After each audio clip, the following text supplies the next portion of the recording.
Welcome to Second Take, the show that focuses on the issues behind the news.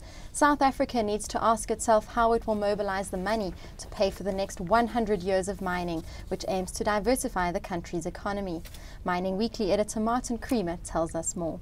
Welcome, Martin. Thanks, Shannon. Now, how does Business Leadership South Africa chairperson Bobby Godsell suggest South Africa pay for the next 100 years of mining? Well, one thing I was very happy about is 100 years. People are acknowledging now that we've got a long-term horizon on our mining. We've got $2.3 trillion worth of metals and minerals in the ground, and we can exploit those over a long-term period. I mean, what a fantastic opportunity. What he's saying is, how are we going to finance this? Because we find that he was in debate on the nationalization issue, this vexing issue, which is causing a lot of problems for our economy. Youth League of the ANC calling for mines to be nationalized without compensation, you know, and he's saying, but now how are we going to fund this? Should we talk about funding? Because of course, the moment you use the N word, your funding dries up. So you can't rely on the foreign direct investment. So then he's saying, you know, what, are you going to raise taxes? I mean, just to try and get people to pay levies and the tariff, you know, on the toll roads is almost causing a revolution. You know, imagine lifting their taxes to a point where you could, you know, buy or develop new mines. This is huge capital. Or are you going to rely on donations, maybe from the Chinese? You know, those donations don't come for nothing. Exactly. What are you going to do to finance these mines? You know, traditionally, South Africa has been wise enough to go to the biggest accumulation of capital in the world, the stock exchanges of the world. So you go to the London Stock Exchange, you go to the New York Stock Exchange, you go to the Johannesburg Stock Exchange, and you present your case. You've got to present a good business case. People aren't going to give you money for nothing. When you present that good business case, they give you the money. Free, gratis, and for nothing. They trust you within this framework. I mean, what better deal could you do than the world are going to give you money to develop your assets in return for, you know, a share that is strong, that they can trade, dividends, etc. This has been the traditional route. This is what we've been doing for the last 120 years.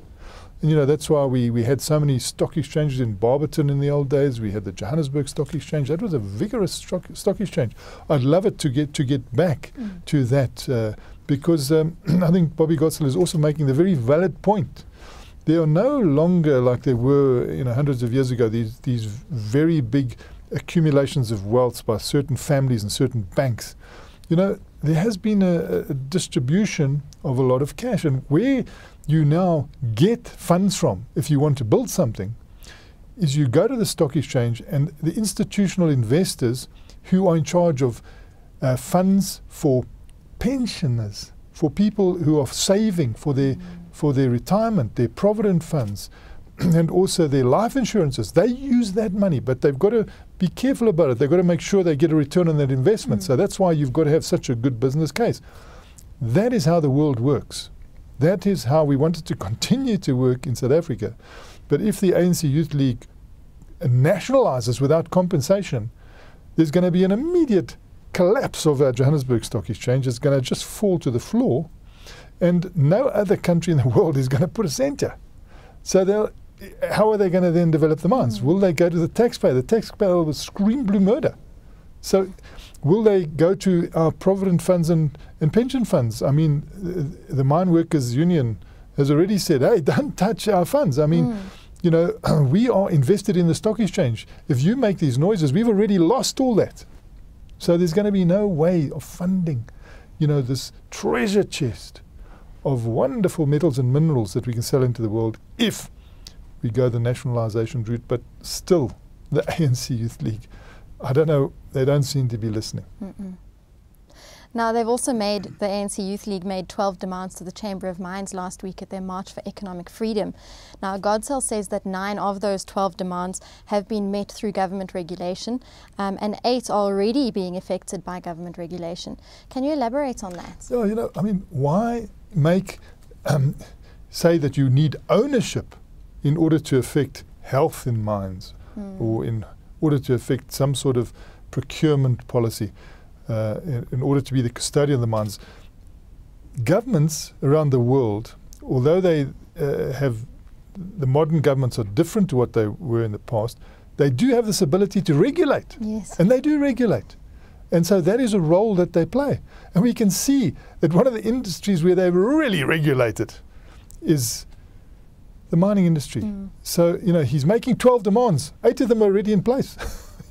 So, and the other 4, I think one of them was ridiculous. He was saying that people shouldn't call for disinvestment. I mean, you can't stop people calling for disinvestment in the same way as we can't stop the recalcitrant youth league from screaming from the tops of the roof that we need nationalisation. We wish they would shut up, but they won't. So, they've made some naive demands and they continue to not convince you, even when they come into public platforms, like they did this week with the Anglo Gold Majoli platform. They were given a chance to actually present a good case, their case, that they're fighting for, and they failed to do so. So what Bobby Godsell is saying is, yes, we can agree with 3/4 of your demands already. Yeah, we can say, yes, it's done. Yeah. And one of them is ridiculous. And the other 2, well, you want to nationalise 60% of the mining industry without compensation. You'll see a skills flight. People will go because they're not going to get paid at the end of the month. Where are they going to get their money? And, such a shock to the system after we've had 120 years of mining the way we have. The private sector has played a huge role. People are going to say, well, look, hang on, I'll go and work in Australia, or I'll go and work in Canada, or I'll go work in South America. As he's saying, most of their demands already met. You can see that most of the money spent in the mining industry passes through South African hands. Now, Godsell also says that vigorous growth is needed to eliminate inequalities. What does he suggest happen? He's saying to the ANC Youth League, don't call for nationalisation. Embrace economic growth. Really embrace economic growth, because this is where the answer lies. We've got to grow our economy vigorously. And if you grow that economy vigorously, then, you start uplifting the lives of everybody in the country. You have the wherewithal to create this upliftment. And he was making the point that there's hardly any South African who doesn't want poverty to be eliminated. Every South African virtually wants to eliminate the hardship in the country that people are suffering. We know that there's a sea of poverty. They want to lift them. And the only way, one way, is through economic growth. So he's saying embrace that, and we need to double the size of our economy over the next 20 years to try and get rid of these inequalities that have come into our economic system. And we need to have at least a 5.5% growth a year going forward. Now, we're far from that, so that's where the answer lies. He's emphasizing economic growth, economic growth, economic growth, and that's where we can uplift the whole of South Africa. Godsell is also quick to point out the capital intensity of mining as an example of why nationalisation should be completely avoided. Can you tell us more? Yeah, that's why he gave that example of, last year he said in 2009 the mining industry required, I think he said 51 billion rand just to keep going with the mines and then to plan new growth projects. And where are you going to get that from? Are you going to go to the taxpayer, or are you going to go to the fiscus to get that? What governments need to do is to build roads, to build rail, to build airports. Maybe they could even privatize some of those things, I don't know. But that's the tradition we've been involved with health services, hospitals, etc., education. They've got a lot of obligations. They've got a lot of calls on the money already. So if you're going to ask them to then invest in mining like Botswana has to do, Botswana's saddled with this very heavy burden of having to invest in these mines. They could use that money better, and I'm sure at some stage Botswana government is going to say, hey, let's cash in our chips here and sell what we own there, so that we can then look after what government should look after without having this burden of having to keep a mine going. you know, like they do up there, because, say, there's a lack of demand in the mining industry, or just the demands of going deeper, you know, force them to put in billions of rands.